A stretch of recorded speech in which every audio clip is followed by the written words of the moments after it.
Do you like a good scare?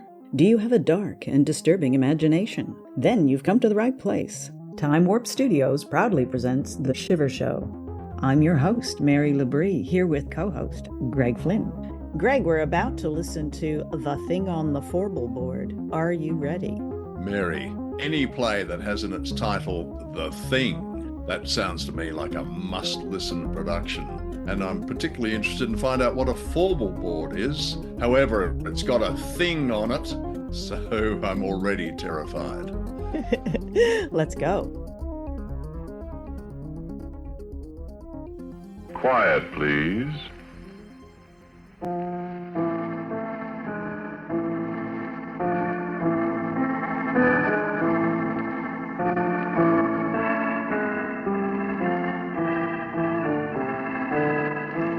The Mutual Broadcasting System presents Quiet Please, which is written and directed by Willis Cooper and which features Ernest Chappell. Quiet Please for tonight is called The Thing on the Fourble Board.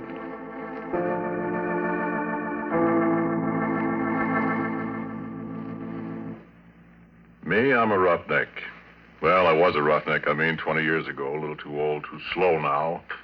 Besides, I got $1 now. I don't have to be a roughneck, you see.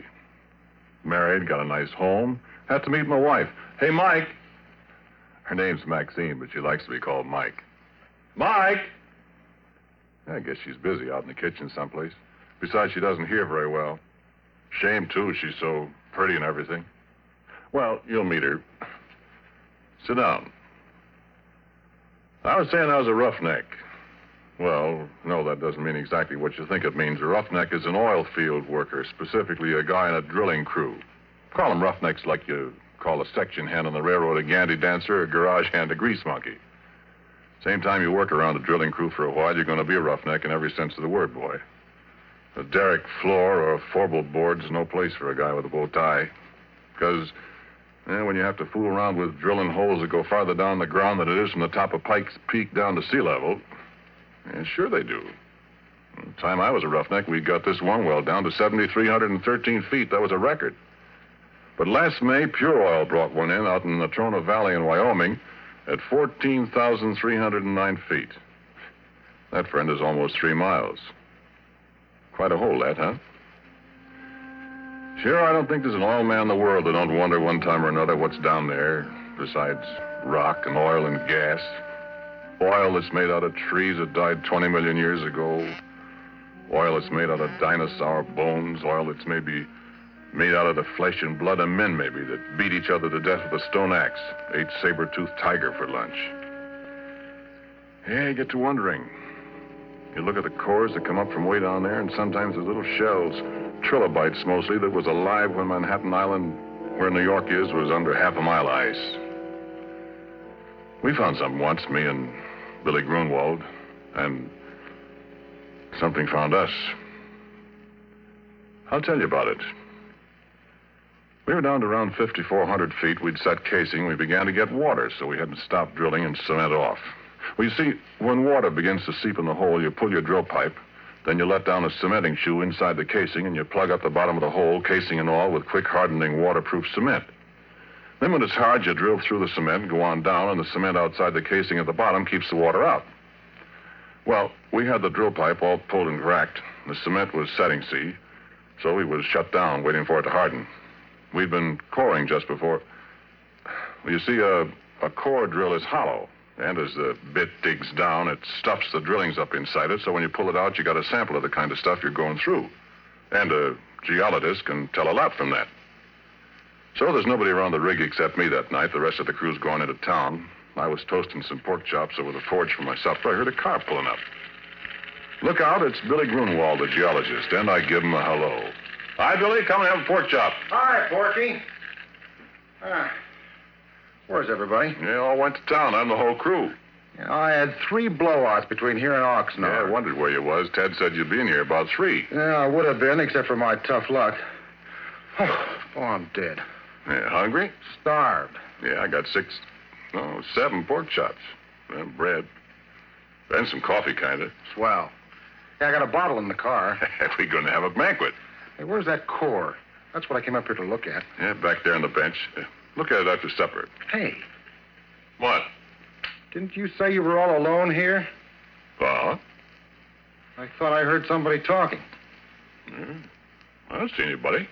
Keep an eye on that pork chop. You won't have any supper. Yeah, I'm watching it. Here, let me put the coffee on.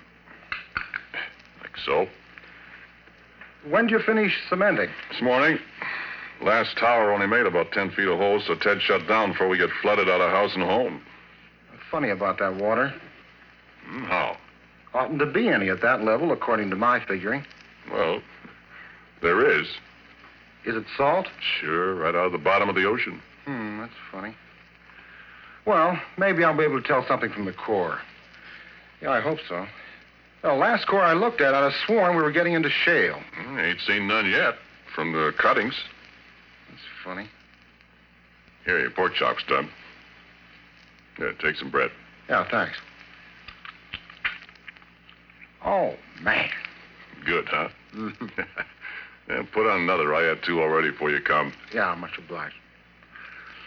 Yeah, you never can tell what's down there. You get it all mapped and plotted out, all the strata. And all you know is what comes out of the hole. Yeah. I'd like to go down there sometime if I was little enough. Never get you down a hole. Yeah, you'd fit. You're skinny. I'll stay up here and look at the cores, Bud.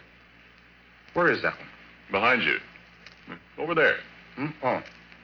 Well, I'll have a look at it. Well, why don't you wait till you finish your supper? I'm just going to look at it. Put on another pork chop for me. Okay. Well, I wish those screech owls would keep... What's the matter? Hey, wait a minute, Porky. Well, why did... Listen. What's eating you? You know, I'd have sworn there's somebody up there in that Fourble Board. Ah, you're crazy. There's nobody up there. Skin against those stands of drill pipe. Ah, they're just rack crooked. One of them slipped. Come on back and eat your pork chop. Yeah. Yeah, I guess so. Only I... Ah, what you so jittery about, Billy? Come on, eat your sandwich. Here. Yeah, well, thanks, Porky. I don't know. I'm just naturally that way, I guess. I'm always scared of the dark. Doggone it, I hate to be a baby, but I can't help it. Scared of the dark? Honest? Stupid, ain't it? Oh, I don't know. Everybody's scared of something.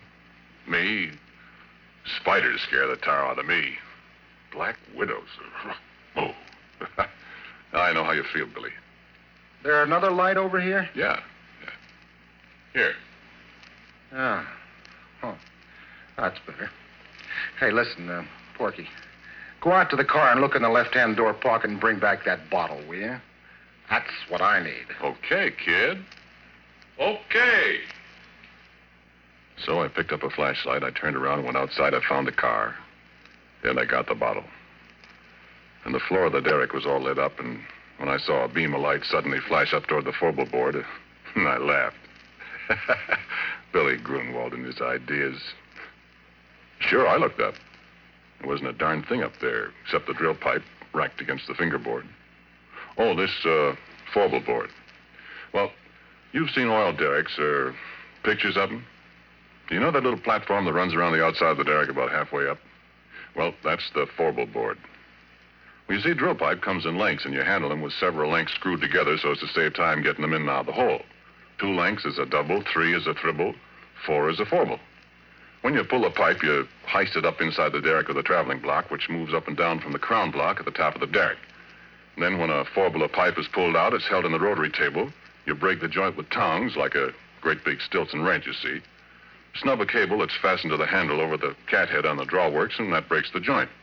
Then you hold the tongs on the pipe, give the rotary table a few turns to unscrew it. You heist away with the traveling block and swing it over against the fingerboard, lean it against the derrick. The guy up on the Fourble Board takes off the traveling block. You do it all over again till you got all the pipe out, you see? Well, there wasn't anybody up on the Fourble Board except a screech owl, and it flew away. So Billy turned his light off, and I come on inside. And just as I come up the steps, he let out a yell. Yay! What's the matter? What's the matter, Billy? Hey, come here. Look here. Well, what's it? Look, Porky. My... Where did you find that? Now, listen, Porky, I give you my word. That was embedded in the core. Why, it couldn't be. I tell you it was. Look where I dug it out. You know what? That rock there comes from a mile underground. And it's been a mile underground for 1,000,000 years. And look at this. And I did look. And what he was holding was a gold ring. And it was all carved and filigreed just like jewelry. And there wasn't any kidding about it. It was real.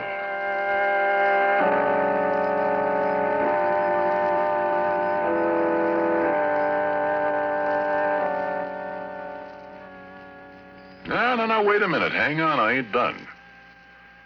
I poked at the core of rock that looked like a kind of petrified salami or something. And then it was my turn to pretty near jump out of my pants. Because right alongside the place where Billy dug out the ring, there was a mud-covered, but very unmistakable finger. I picked it up, and it was cold, and it was heavy, and it was solid rock. At least it felt like solid rock. And I looked at Billy, and Billy looked at me. He started to rub the mud off this here stone finger. And as he rubbed it, it begun to disappear.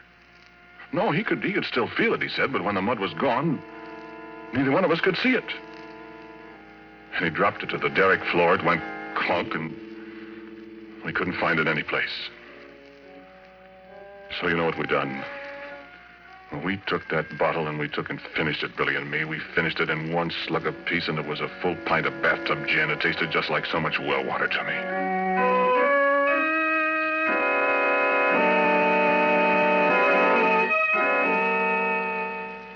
And then we sat down on the derrick floor and we looked at each other. We didn't say a word. My eyes got heavier and heavier. The last thing I remember was I heard some kind of noise that seemed to be coming up from down the Fourble Board 80 feet above us. I shut my eyes a minute. I guess I went to sleep.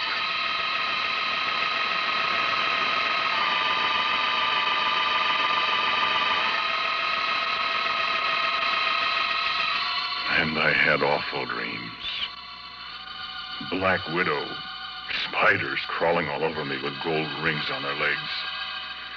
Things I could hear, but I couldn't see up on the Fourble Board. Billy Grunwald climbing up the ladder outside the derrick in the moonlight.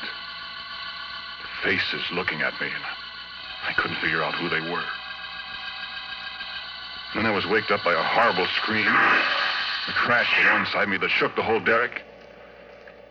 I opened my eyes to see Billy Grunwald lying on the floor 2 feet away with a broken neck.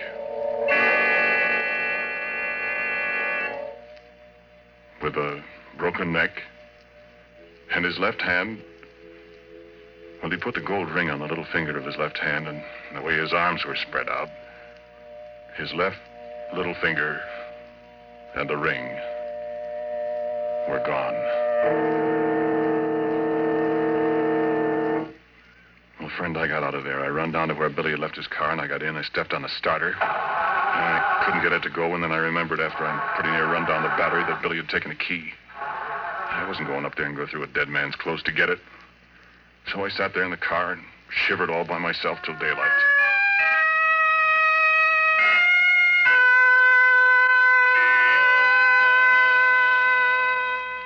And then Ted and the crew came. Afterwards, a state cop, and everybody in the world was asking me questions. Did you and Billy have a fight, Porky? I told you we didn't, Ted. But you had been drinking. We only had that little pint, Ted. Oh, what was he doing up on the Fourble Board? Did you threaten him, and did he run up there to get away from you? Listen, cop, don't be a chump. Billy Grunwald and I were good friends. Then why'd you push him off the Fourble Board? I didn't, I tell you. I wasn't up there. Oh, what did he go up there for? I don't know. I was asleep. How do you know he was up there? I didn't say he was. You said so. Besides, how would he break his neck if he didn't fall from way up there? Well, look, officer. I think it was just another accident. I mean, we haven't got anything on Porky, and personally, I don't believe he did it. Well, it's mighty mysterious. So it is. But we got work to do. Now, how about it? That cement's hard down there, and I want to start drilling again, and I'm short-handed. Will you let Porky stay here till I run in my pipe again, and, well, then you can take him and ask him questions till you're blue in the face. Well, Okay. Let's get rolling. You got steam up, Happy? I'm all set. All right. Porky, you go from the Fourble Board. What? Not me, Ted. Oh, don't be such a boob. There's nobody up there to shove you overboard. You can put a safety line around you if you want to. And besides, you're getting paid to do what you're told. I've lost too much time already. Come on, get going.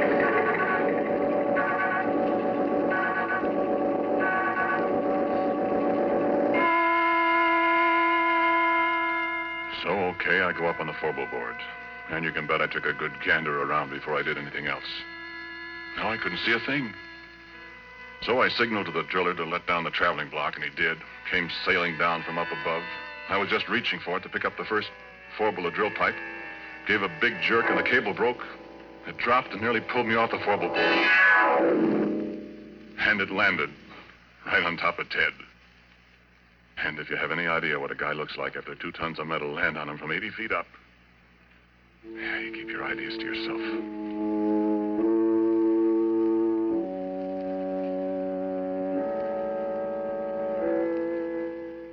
Well, that was enough. 2 accidents in a row. The whole crew quit. They wasn't going to wait for a third. And it was Ted's money that was paying off. There wasn't any more, and as far as I know, the abandoned derrick is still there. And that was 20 years ago. Oh, I forgot to tell you something. That traveling block was right in front of my face when it broke loose. It was hanging by steel cable, 3/4-inch steel cable. And I saw that cable break right before my eyes.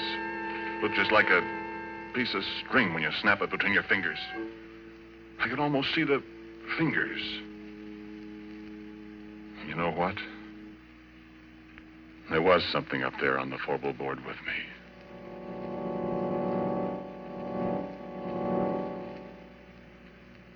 And so a couple of days later, I came back. I don't know if there's anything in the world as desolate, as dismal, as dead-looking as an abandoned oil well rig.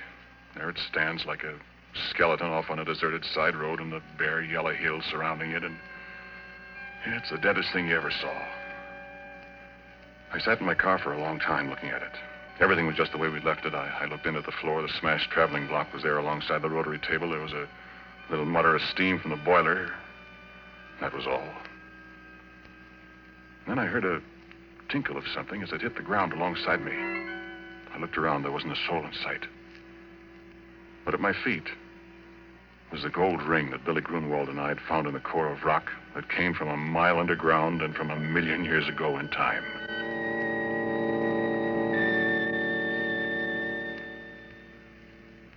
And I heard a little sound. The sound of a kid crying. And there wasn't any kid up there. And I heard it again, and it came from above my head, and I took out my revolver. I loaded it carefully. I started up the ladder to the Fourble Board. No, there wasn't anything up there, nothing I could see. There was a voice crying. The voice of a little kid. And then there was a movement behind the rack of drill pipes, and I saw the pipe move, and I yelled, "Come out of there, whoever you are! Come out or I'll start shooting!" And the stand-up pipe shivered, and I thought, what can it be that can handle that heavy pipe like jack straws? And then there was a crash.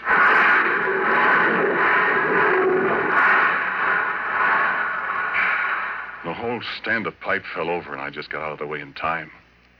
And I was alone on the Fourble Board with the thing. But I couldn't see it. I felt the platform tremble under my feet again as something moved toward me. I fired 2 or 3 shots. And nothing happened. I started backwards. I knew it was following me because I could hear it meowing like a cat. My feet tripped over something. I saw it was a big can of red lead that somebody had left up there. Without thinking, I picked it up and I threw it at the sound, and it splashed. And there it was. And I wish the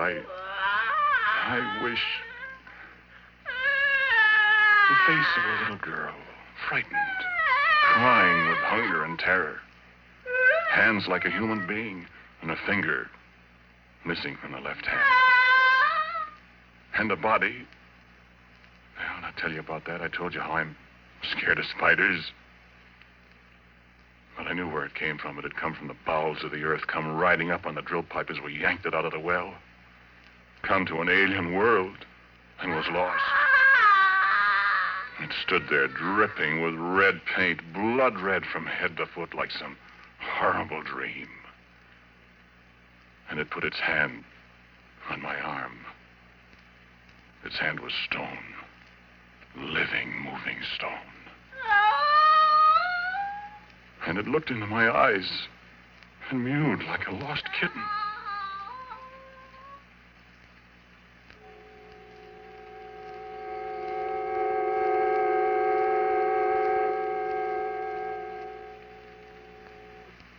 "20 years ago, I discovered many things about it, what it used for food, that it was deaf, that it was invisible and couldn't see people when it was invisible, that if you sprayed it with mud or paint or grease paint, makeup, then it could see people. And believe me, I didn't want to see its body. I can see that in my nightmares.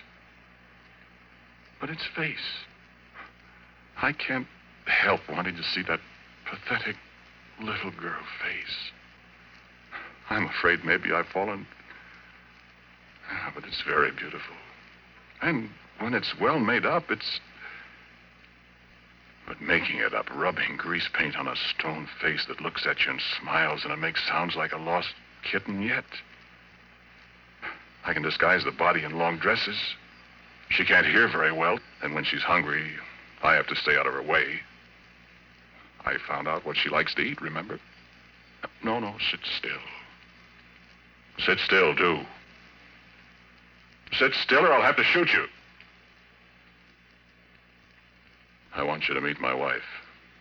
Or rather, my wife wants to meet you. Mike. Mike. There she is. Come on in, dear.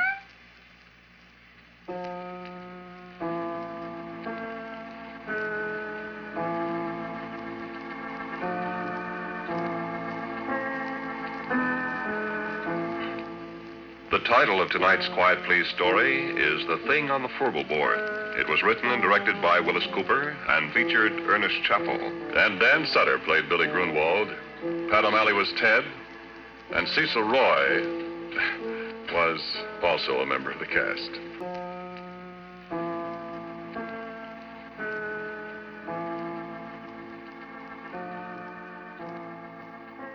Greg, we've listened to The Thing on the Fourble Board. What did you think? Mary, after all that death, destruction, and dread, it was great to have an upbeat, romantic ending. And in terms of dating, it really shows there's someone for everyone. Yes, indeed. This was, it was a very kooky ending, I must say.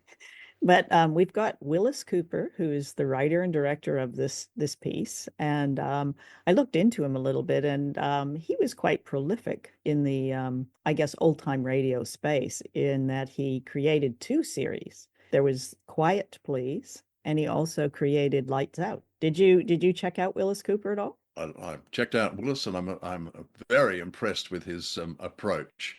That the way he starts in that classic horror style. So we've got a jolly, upbeat beginning. There's then some doubts creep in about if everything is exactly as it seems. And then finally we come to the horror, the big reveal, the creature, the thing. The creature, incidentally, is not a great conversationalist, I've got to say that. So he didn't have to worry about the scripting. Let's come to the thing in a minute. It's a very slow burn production, isn't it? Because you've got all this geological detail, around what it's like to work on an oil derrick and what it's like to drill. And, he goes into quite a bit of detail there, perhaps maybe a bit too much detail. What did you think? Or was it just the right amount in your opinion? I now know far too much about oil drilling and terminology and techniques. I had a feeling that the scriptwriter, Willis Cooper, had got himself prior to scripting this, had got himself a boy's own book of oil rig terminology and, 101 fun facts about oil drilling, and had to get them into the story. Yeah, absolutely. It was like, there was a point there where I was going, do we really need to know all this? Apparently, yes. The key piece of information which I kept waiting for is what on earth is a Fourble board? And now we know it's a small platform about 80 feet in the air above the floor of a oil derrick.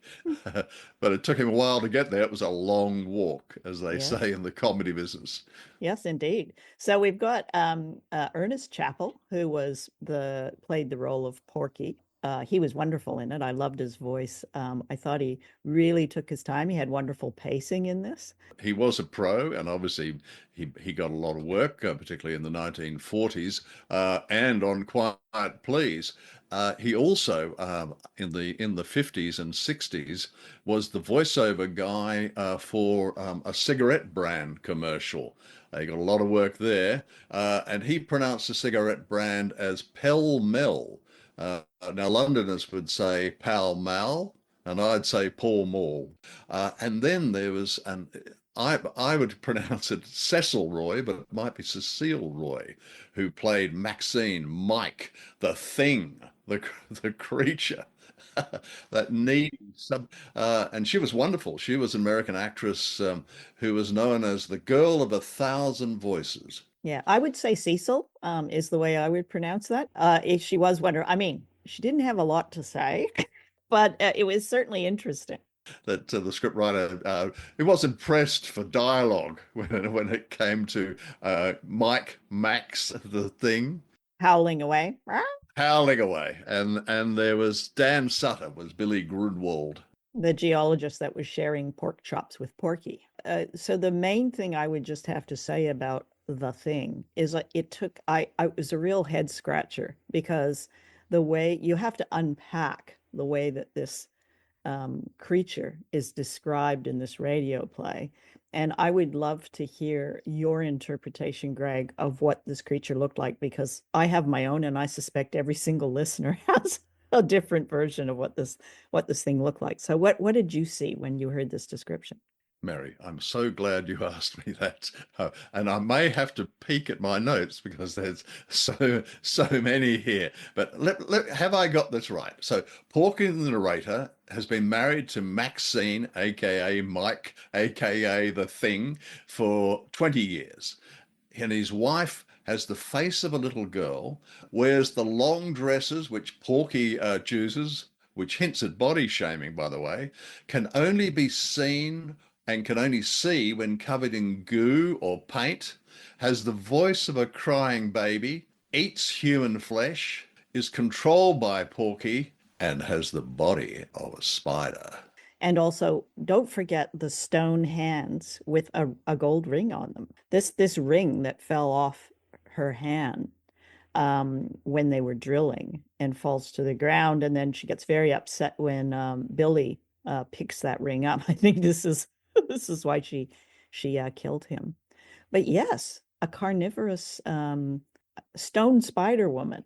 As viewers on YouTube can see with my hair, the grey hair, I'm way past using a dating app. But surely the Thing is not somebody you'd swipe right on. Yeah, but she obviously took a bit of a shine to Porky. So I think that's a lovely little romance going on there. And 20 years is a good marriage. That's a solid marriage. That's a rock solid marriage there.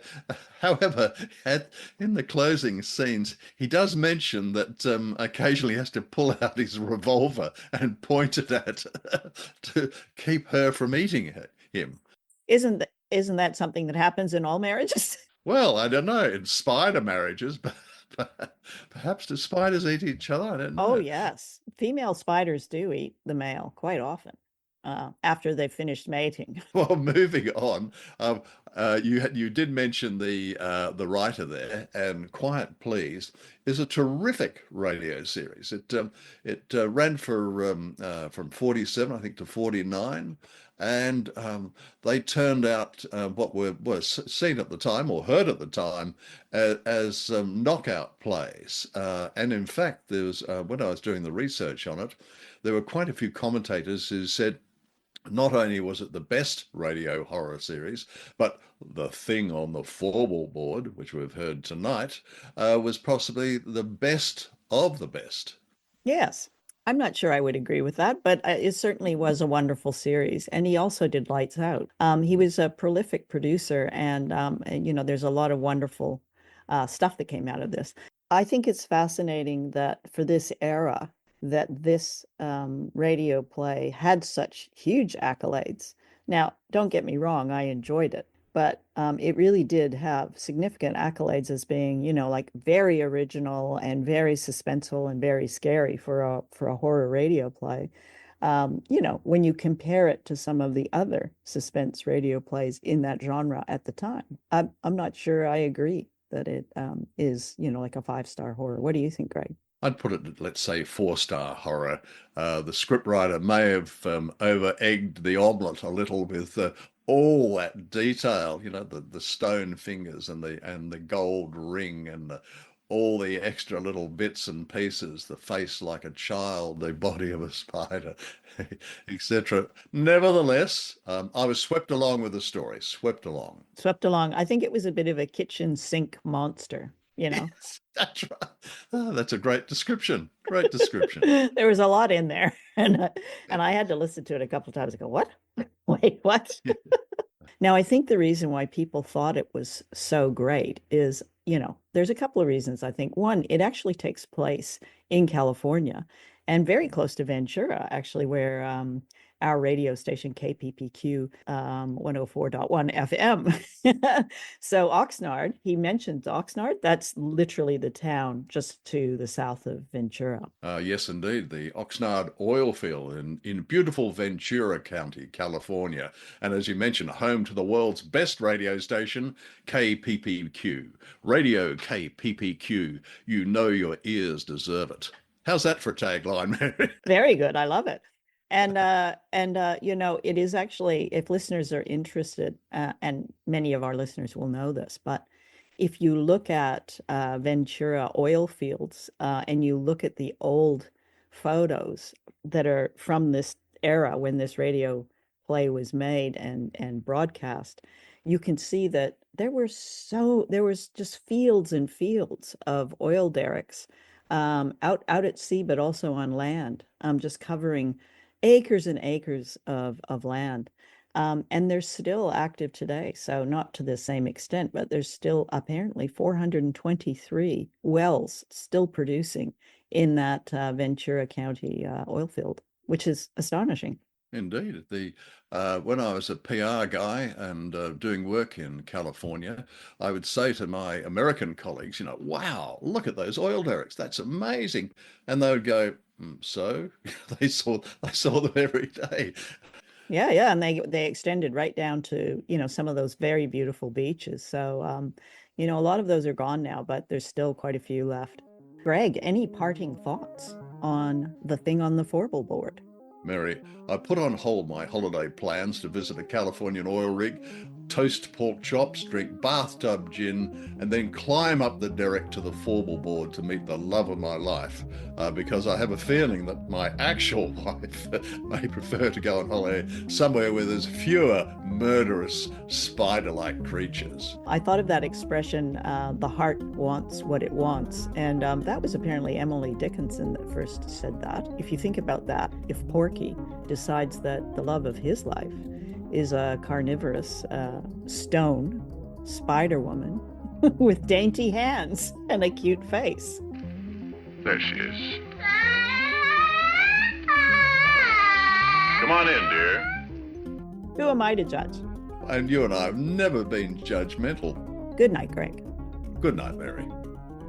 That's our show for tonight. Thank you for listening. You can find The Shiver Show and Time Warp Studios on our website, which is www.timewarpstudios.com. If you have a comment or a suggestion that you would like us to read out on listener mail, please drop us a comment on our website. Thank you once again for listening, and good night.